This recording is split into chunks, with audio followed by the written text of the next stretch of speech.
Quick disclaimer, information in this podcast is for general informational purposes only and is not intended to be treated as medical advice. Always consult with your healthcare team before making changes to your diet, lifestyle, supplementation, or medication. Today, we're diving into another round of your questions. From supplements and foods to resistant starch and nerve pain and the emotional side of a diabetes diagnosis. Let's get into it. Welcome to Type 2 Diabetes Talk, the place where we chat about what really works to treat type 2 diabetes and prediabetes naturally with nutrition and lifestyle. If you're looking to optimize blood sugar and A1C, lose weight, reduce medications, and improve your overall health, this is the place to be.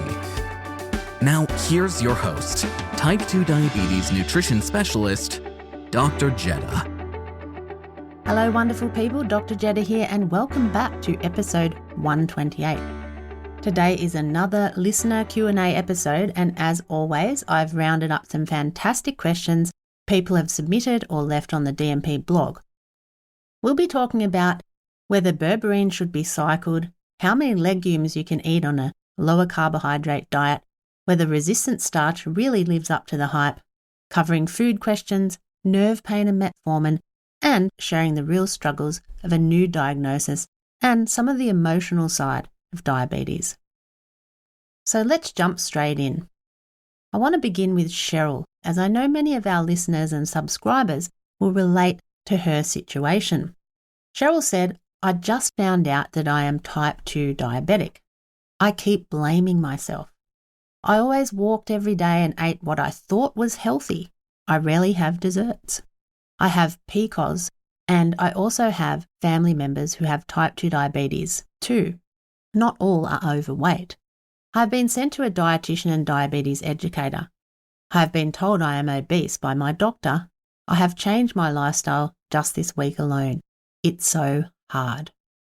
Cheryl, first of all, I'm really sorry you're going through this, and I want to say something that I hope takes a little weight off your shoulders. Type 2 diabetes is not simply caused by a lack of willpower or because you did something wrong. From what you've shared, there are several factors that increase your risk that have nothing to do with personal failure. You have PCOS, which is closely linked with insulin resistance. You also have a strong family history of type 2 diabetes, which tells us genetics may play a role as well. Those are significant risk factors that you didn't choose.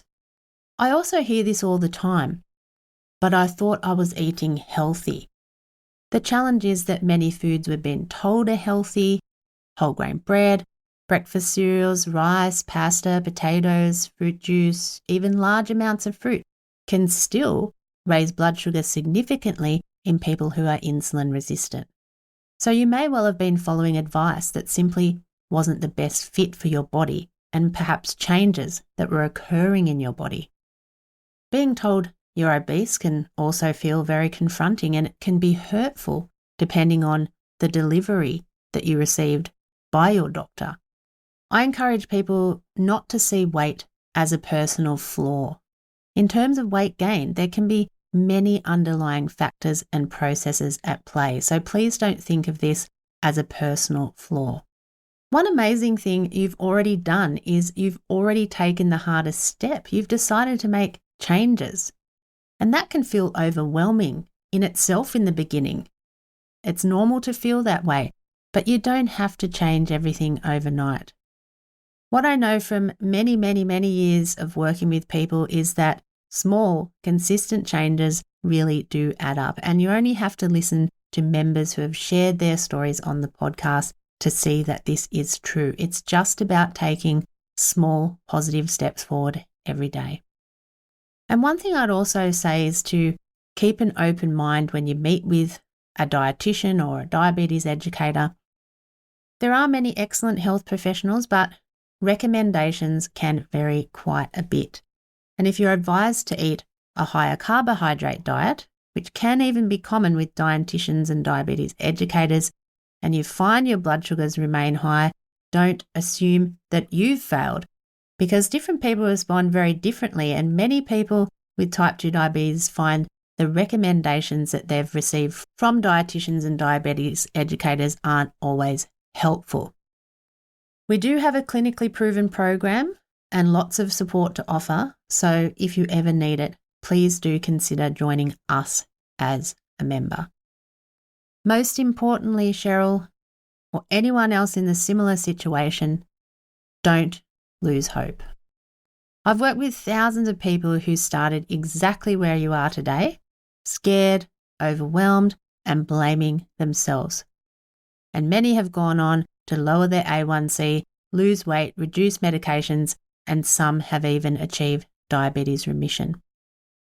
A diagnosis is the beginning of a new chapter, not the end of the story. So please be kind to yourself and just take those positive steps forward. Our next question comes from Marge. She asked, I've been taking Berberine 1,000 milligrams daily for 1 year and read that its effectiveness may decrease after 6 months, which seems to be the case. I've also been on psyllium fibre supplement, 5 to 10 grams daily for many years. Do you recommend stopping Berberine for a month or two for resetting while I continue taking psyllium fibre? Marge, that's a really good question, and the thing is we simply don't know the definitive answer because there isn't good clinical evidence showing that Berberine becomes less effective after 6 months or that people should cycle it by taking a 1 or 2 month break. Scientifically, we don't know whether taking a break provides any additional benefit. At this stage, we just don't have that evidence that cycling is going to improve its effectiveness or resets the body, so to speak. If you've noticed that Berberine doesn't seem to be having the same effect it did a year ago, there are a few possible explanations that might not be related to Berberine at all. Over time, insulin resistance can change, body weight can change, eating habits can gradually drift, stress or sleep may be different. Any of those factors, among others, could influence your blood sugar control and not be related to Berberine at all. Continuing psyllium fibre, well, that's a different story. Psyllium has good evidence for helping reduce the rise in blood glucose after meals and can also support cholesterol, digestive health, lower fasting glucose levels. So I generally see that as a useful long-term strategy. And as for Berberine, it's also shown to be safe for long-term use. And if someone wanted to take a break for a few weeks or a month to see whether it makes any difference, certainly that's not an unreasonable experiment and it's something you could try. But I wouldn't recommend cycling it routinely because we simply don't have evidence that it's necessarily necessary. Ultimately, I'd still view Berberine as helpful and perhaps look at other areas that may be influencing the outcomes you're trying to achieve. On to our next question. Renee asked, can I eat orzo? I love warmed up orzo salad for breakfast. I add feta cheese and hard-boiled egg on the side. Orzo is actually a type of pasta made from wheat, even though it looks a bit like rice. It's relatively high in carbohydrate, about 45 grams per cup. So for many people with type 2 diabetes or pre-diabetes, it can raise blood sugar quite significantly. It generally isn't a food that we'd recommend as a regular inclusion in your eating plan, Renee. I do like that you're pairing it with feta and eggs because the protein and fat in those foods can help slow digestion and it may reduce the blood sugar spike compared with eating the orzo on its own, but they don't completely cancel out that high carbohydrate content. Still, the only way to know how a food is affecting you is to assess your blood glucose response through monitoring. If you find your blood sugar is climbing higher or it's higher after meals in that 2-hour point, then it would be wise to remove or reduce the amount of orzo you're eating. And one thing I always encourage people to remember is that there isn't a single food that's good or bad. It's your overall nutrition plan and how that's put together that makes all the difference. Imagine the results you can achieve with access to trusted support wherever you are, at your fingertips, whenever you need it. Dr. Jedha's VIP online membership will guide you step by step to understand your diabetes and exactly what to eat to keep your blood sugar stable, lose weight, and reduce medications. Gain the power to change your diabetes health and join as a VIP member today. Visit type2diabetestalk.com/programs. Michael asked, how can I get rid of nerve pain in the fingers and arms? Can metformin help? Michael, the first thing I'd say is that it's really important to find out what's causing the nerve pain, because not all nerve pain is related to diabetes. When people think about diabetic neuropathy, most commonly starts in the feet and toes and gradually moves up the legs. It can also affect the hands, but that's usually later when it's described as a glove and stocking kind of feeling pattern. Not always the case, but more common. If your symptoms are mainly in your fingers and arms, there could be other causes that need to be considered, such as pinched nerve in your neck, carpal tunnel syndrome, vitamin B12 deficiency, or other nerve conditions. As for metformin, metformin isn't a treatment for nerve pain. Its role is to help lower blood sugar. If high blood sugar is contributing to nerve damage, improving blood sugar control is certainly one of the best ways to help prevent neuropathy from progressing and to help treat neuropathy as well. And some people notice that symptoms improve dramatically over time as their glucose levels improve, but metformin itself, it doesn't directly relieve any nerve pain. One thing that is worth mentioning is that long-term metformin use can reduce vitamin B12 levels in some people, and vitamin B12 deficiency can itself cause numbness, tingling, and nerve symptoms. So if you've been taking metformin for several years and you're experiencing nerve symptoms, it's definitely worth asking your doctor to check your B12 level. It's a simple blood test, and if you're deficient, treatment can make a real big difference. And we recently spoke about metformin B12 deficiency in episode 125, if you want to hear more about that. In terms of managing diabetic neuropathy, if that is your case, the biggest priority is getting blood sugar under the best control you can, because that's the only approach we know can slow progression. We've also covered science-backed natural treatment strategies for neuropathy in episode 35.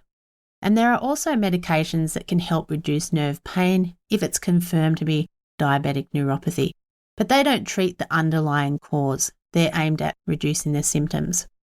So I guess my advice initially would be, if you haven't had it assessed properly, that's definitely the best first step, so the cause can be identified, because the treatment really depends on what's driving the nerve pain in the first place. Okay, our next question comes from Rob, who asked, what would be your recommended intake of legumes when on a restricted carb diet? How about soy foods such as tofu and tempeh? Rob, legumes are an interesting food because they have both strengths and limitations when it comes to blood sugar control.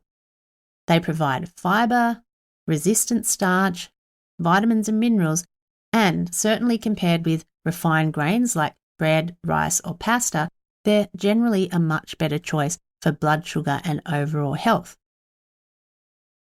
Now, they often get marketed as a protein-rich food, but the catch is that they're relatively high in carbohydrate. In fact, most beans and lentils contain a lot more carbohydrate than protein or fibre.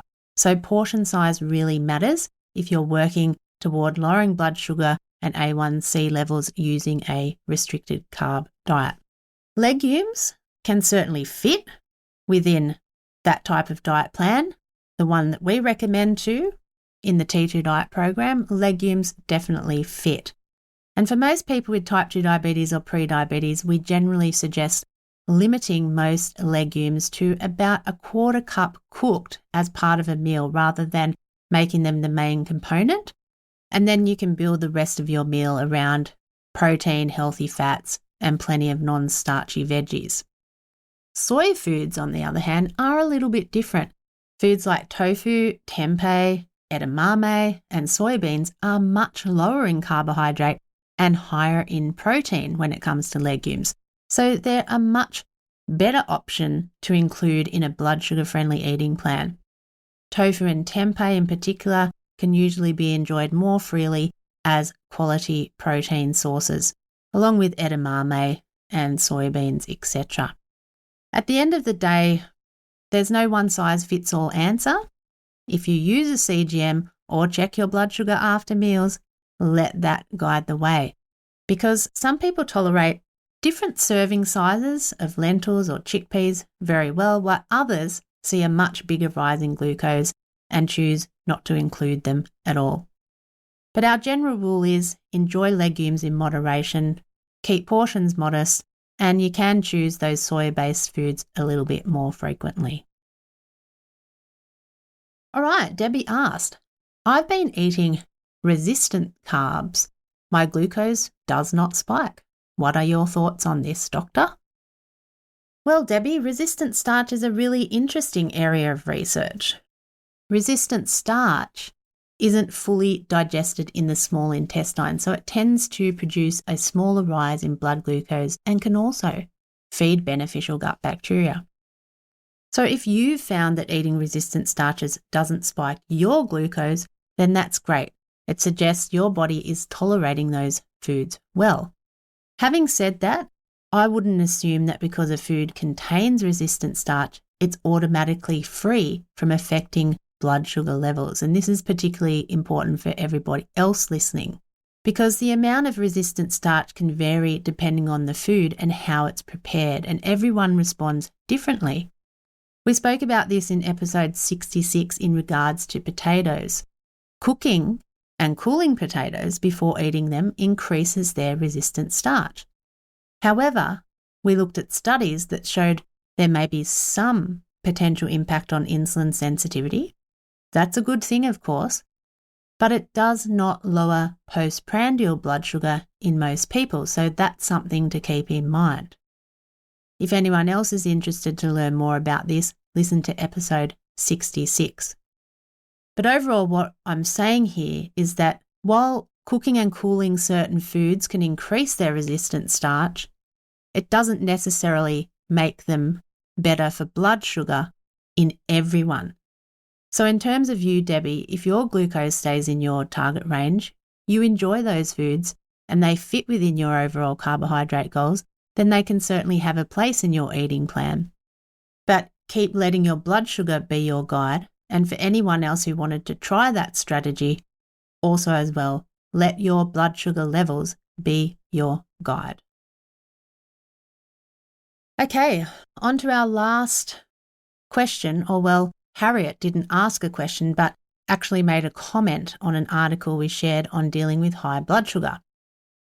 And I thought, given the question we covered from Cheryl at the beginning of the podcast about blaming herself and being told by her doctor she was obese, I thought it was a relevant comment to finish the podcast. Harriet said, "Really great information, so helpful." And that was on the article about dealing with high blood sugar. And she said, in the UK on the NHS, there is still a culture of blame for the person who is diabetic. So what was said in this article was very useful. Harriet, thank you for sharing that. And sadly, you're not alone. We hear similar stories from people all over the world. And as we discussed back in episode 40, weight stigma and diabetes stigma and shaming are still very real issues, and they still happen a lot in healthcare, even though we know they shouldn't. So if there's one message I'd like you to take away from today's episode, everyone listening, in fact, it's this. Please don't blame yourself. Type 2 diabetes is a complex condition influenced by many things: genetics, insulin resistance, hormones, medication, environment, nutrition and lifestyle, potentially other factors. And of course, our previous actions or inaction on different aspects of our health may play a role. but it's rarely as simple as you caused this. Blame and shame is not a helpful approach, and it should not be an approach used by health practitioners either. Rather than looking backwards with guilt, focus on what you can do from today onwards. Every healthy choice you make is a positive step, and even small changes can make a meaningful difference over time. And like many of our members, you may just be surprised when you look back 2 months, 3 months' time and observe the changes you make and the place you're in. Take positive steps forward every single day, and change really does happen. Thanks for joining me today. Thanks for all your questions. And until next time, be kind to yourself and take good care. Dr. Jedha, over and out. Thanks for tuning in to Type 2 Diabetes Talk. Please subscribe to the show on your favorite podcast platform. And for episode replays, episode notes, and more, visit type2diabetestalk.com. New episodes are available Tuesdays, 10 a.m. US Eastern Time, or your time zone equivalent. Thanks again. We're truly grateful to be a part of your life and help make a real difference.